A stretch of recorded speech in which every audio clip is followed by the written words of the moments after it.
नमस्कार, स्वागत है आप सभी का। और आइए शुरू करते हैं एक एक मिनट में खबरों का सिलसिला। लखनऊ में गोमती रिवर फ्रंट घोटाला मामले में सीबीआई ने गाजियाबाद से तत्कालीन चीफ इंजीनियर रूप सिंह यादव को गिरफ्तार किया।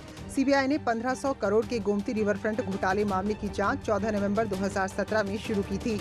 योगी सरकार ने घोटाले की जांच के लिए हाईकोर्ट के रिटायर्ड जज की अध्यक्षता में कमेटी बनाई। रिटायर्ड जज आलोक सिंह ने घोटाले की रिपोर्ट सरकार को सौंपी थी। रिपोर्ट आने के बाद सीबीआई ने आरोपियों पर मुकदमा दर्ज किया था।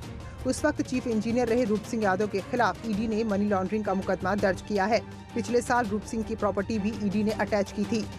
समाजवादी पार्टी सरकार के सबसे dream project Gomti river front पर जांच की आंच तेज हो गई है। सीबीआई ने जहां आज रूप सिंह यादव को गिरफ्तार कर लिया, तो वहीं 7 इंजीनियरों पर अब भी कार्रवाई की तलवार लटकी है। 1513 करोड़ की लागत से बनने वाले गोमती रिवर फ्रंट में 1437 करोड़ रुपए इन इंजीनियरों की तरफ से भ्रष्टाचार करके निकाल लिया गया था। वहीं लखनऊ से क्लर्क राजकुमार यादव को सीबीआई ने गिरफ्तार किया। यूपी में लव जिहाद के बढ़ रहे मामलों को लेकर योगी सरकार बेहद गंभीर है। कुछ दिन पहले मुख्यमंत्री लव जिहाद पर कानून बनाने का ऐलान कर चुके हैं। अब योगी सरकार के प्रवक्ता और कैबिनेट मंत्री सिद्धार्थनाथ सिंह ने कहा कि नए कानून का खाका तैयार कर लिया गया है। मुख्यमंत्री जी ने सार्वजनिक कहा था और कि इस पे एक सख्त कानून बनाया जाएगा, उस पे कार्रवाई काम चल रहा है और आप बहुत जल्दी देखेंगे कि इस पे कानून उत्तर प्रदेश सरकार लेकर आ रही है। वहीं कानून मंत्री ब्रजेश पाठक ने कहा कि कानून बनने के बाद लव जिहाद के आरोपियों के खिलाफ कड़ी कार्रवाई की जाएगी। इस तरीके के जो मामले हैं कानून व्यवस्था के लिए अक्सर चुनौती बन जाते हैं। सामाजिक ताना बाना भी इससे अव्यवस्थित होता है। कहीं जगह तो दंगा फसाद की भी नौबत आती है। सरकार इस विषय पर गंभीरता से विचार कर रही है कि कानून बनाया जाएगा और सख्त कानून बनेगा, जिससे लोगों में भय हो कि इस तरीके के घृणित कार्य नहीं करना। शिया वक्फ बोर्ड के पूर्व अध्यक्ष वसीम रिजवी के खिलाफ घोटाले के आरोप में 2 एफआईआर दर्ज की गई हैं। सीबीआई लखनऊ की एंटी करप्शन ब्रांच ने प्रयागराज और कानपुर में शिया वक्फ बोर्ड की संपत्तियों की खरीद बिक्री के आरोप में उनके खिलाफ ये एफआईआर दर्ज की है। अल्पसंख्यक कल्याण राज्य मंत्री मोहसिन रजा ने कहा कि योगी सरकार में करप्शन के खिलाफ जीरो टॉलरेंस की नीति है। मुस्लिम समाज के लोग जिनके उत्थान और कल्याण के लिए ये प्रॉपर्टियां वक्फ हुई थी, उनको खुर्द-बुर्द कराने का काम पिछली सरकार, चाहे बसपा हो, सपा हो, कांग्रेस हो, इन्होंने कराया था। भारतीय जनता पार्टी ने अपना स्टैंड साफ रखा था कि हम इसमें सीबीआई से इसकी जांच कराएंगे। कांग्रेस ने तंज कसते हुए कहा कि बीजेपी की चाटुकारिता भी उनको नहीं बचा पाई। बकरे की मां आखिर कब तक खैर मनाती? वसीम रिजवी के खिलाफ तो एफआईआर होनी थी। उसकी चोरी, उसके झूठ, उसके भ्रष्टाचार के खिलाफ जांच तो होनी ही थी। अब सीबीआई ने एफआईआर की है, अब उन्हें कानून के सम्मुख प्रस्तुत होना होगा। वहीं वसीम रिजवी ने आरोपों को बेबुनियाद बताते हुए साजिश बताया। आज वो हुकूमत को मेरे खिलाफ गुमराह करने में कामयाब हो गए हैं, इसका अफसोस है। सीएम योगी ने लापरवाह अधिकारियों को अल्टीमेटम दिया है। उन्होंने डीएम और एसएसपी से 2-2 कहा है कि अधिकारी सरकारी नंबर पर आई हर कॉल खुद रिसीव करें।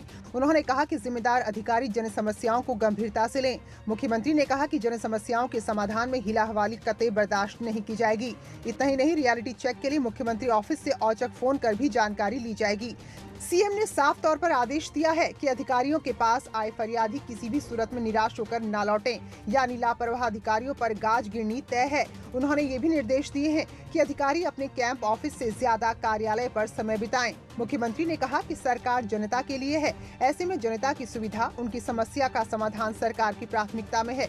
मुख्यमंत्री की तरफ से कहा गया है कि जीरो टॉलरेंस की नीति के साथ अधिकारी अपनी जिम्मेदारी निभाएं। राज्य में बिजली मीटरों में गड़बड़ी के आरोप लगना कोई नई बात नहीं है। कई बार ज्यादा बिल की शिकायत आती रहती है। इन शिकायतों को देखते हुए ऊर्जा मंत्री श्रीकांत शर्मा ने लोगों को राहत देने के लिए बड़ा ऐलान किया है।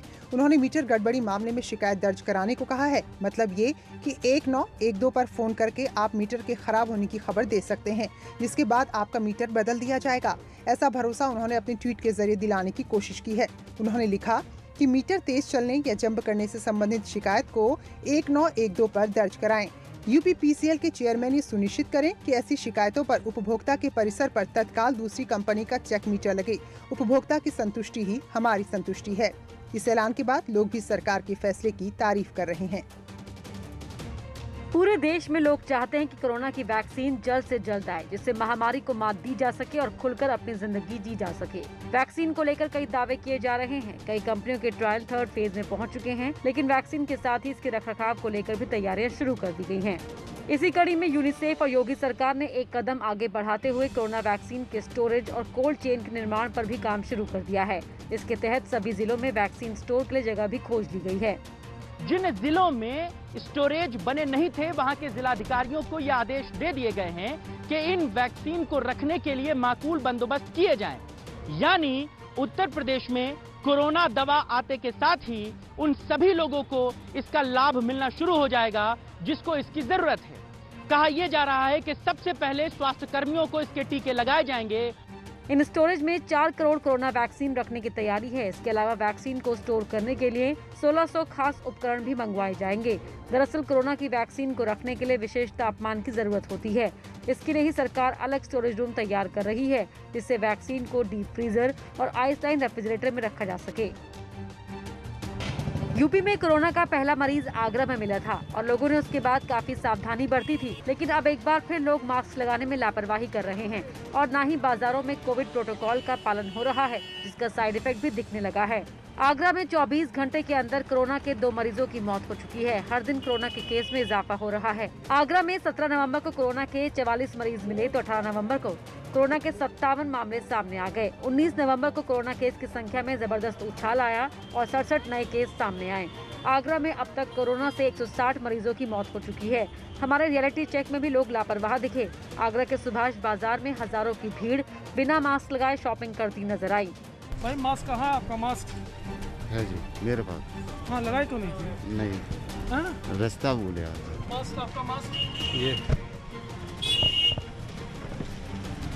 मास्क नीचे गिर गया था, ऊपर निकल गया। लगा हुआ है मास्क, अभी लगा ले, अभी तो नहीं लगा था, निकल गया।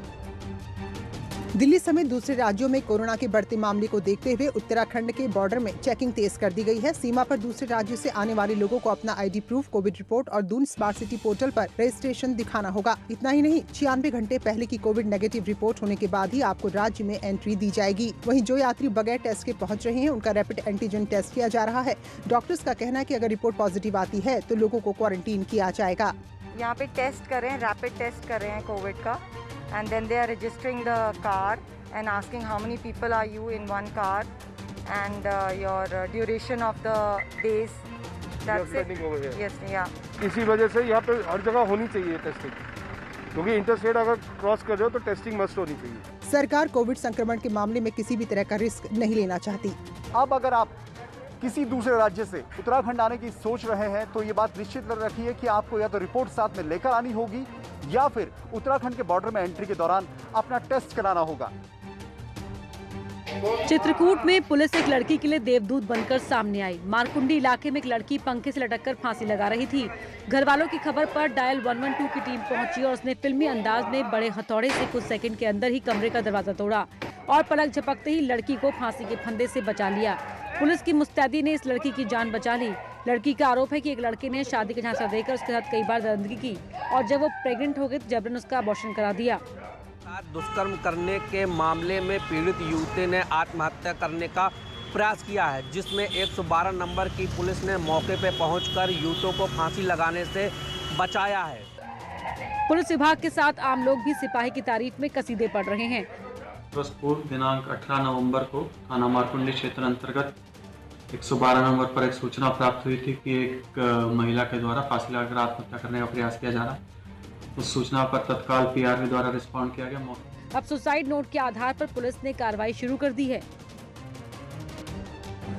बिहार और उत्तर प्रदेश उपचुनाव समेत दूसरे राज्यों में भी भगवा परचम फहराने के बाद अब बीजेपी की नजर विधान परिषद चुनाव पर है, जिसकी कमान पूर्व केंद्रीय मंत्री और यूपी के प्रभारी राधा मोहन सिंह ने खुद संभाली है। स्नातक शिक्षक खंड परिषद के होने वाले चुनाव की तैयारियों का जायजा लेने के लिए बतौर प्रदेश प्रभारी राधा मोहन सिंह पहली बार उत्तर प्रदेश पहुंचे। उन्होंने वाराणसी के सुंदरपुर में कार्यकर्ताओं को जीत का मंत्र दिया।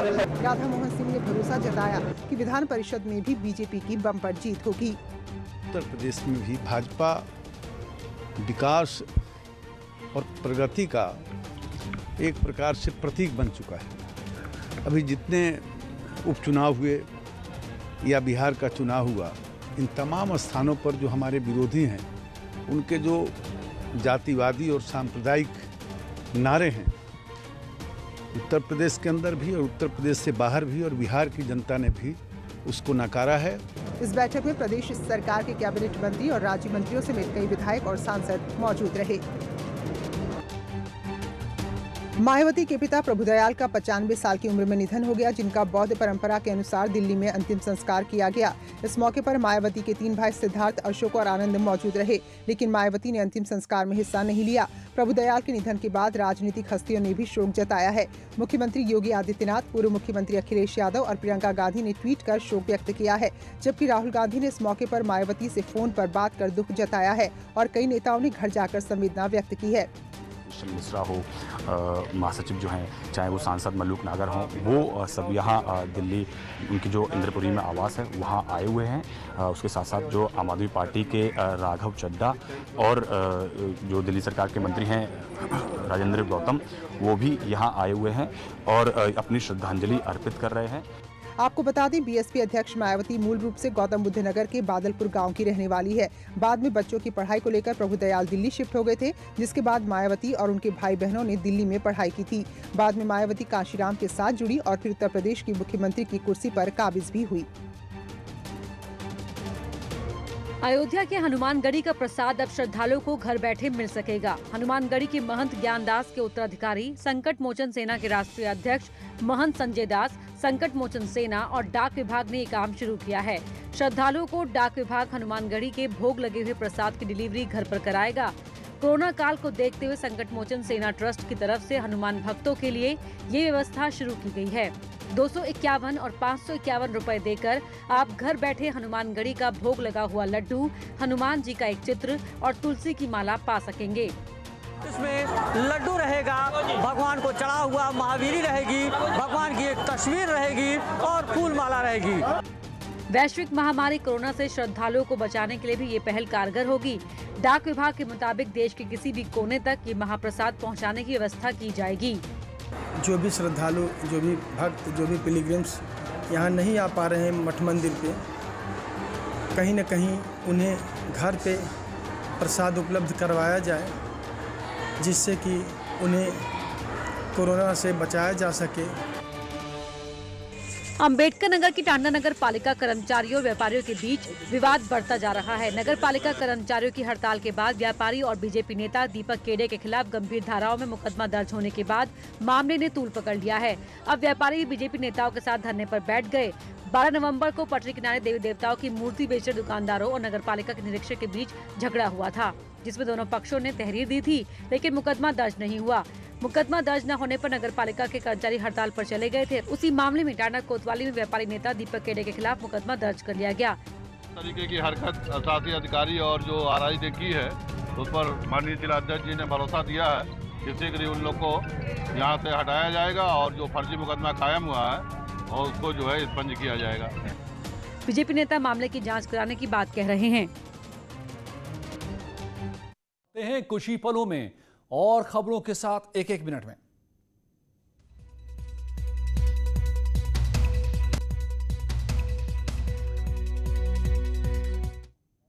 आइए डालते हैं नजर कुछ और खबरों पर एक मिनट में। मुख्यमंत्री योगी आदित्यनाथ ने गंगा एक्सप्रेसवे प्रोजेक्ट की समीक्षा की। उन्होंने अधिकारियों को निर्देशित किया कि वो गंगा एक्सप्रेसवे के लिए मिशन मोड में काम करें। मुख्यमंत्री ने कहा कि देश के सबसे लंबे 594 किलोमीटर के एक्सप्रेसवे प्रोजेक्ट का जून 2021 में शिलान्यास होगा, इसलिए अगले 6 महीने में 90% भूमि का अधिग्रहण हो जाना चाहिए। चर्चा है कि मेरठ से प्रयागराज को जोड़ने वाले गंगा एक्सप्रेसवे की नींव पीएम मोदी के हाथों रखी जाएगी। इस प्रोजेक्ट की अनुमानित लागत 39,298 करोड़ रुपए है, जिसमें 9,255 करोड़ जमीन अधिग्रहण में खर्च होंगे। और कुछ ही पलों में जारी है यहां खबरों का सिलसिला।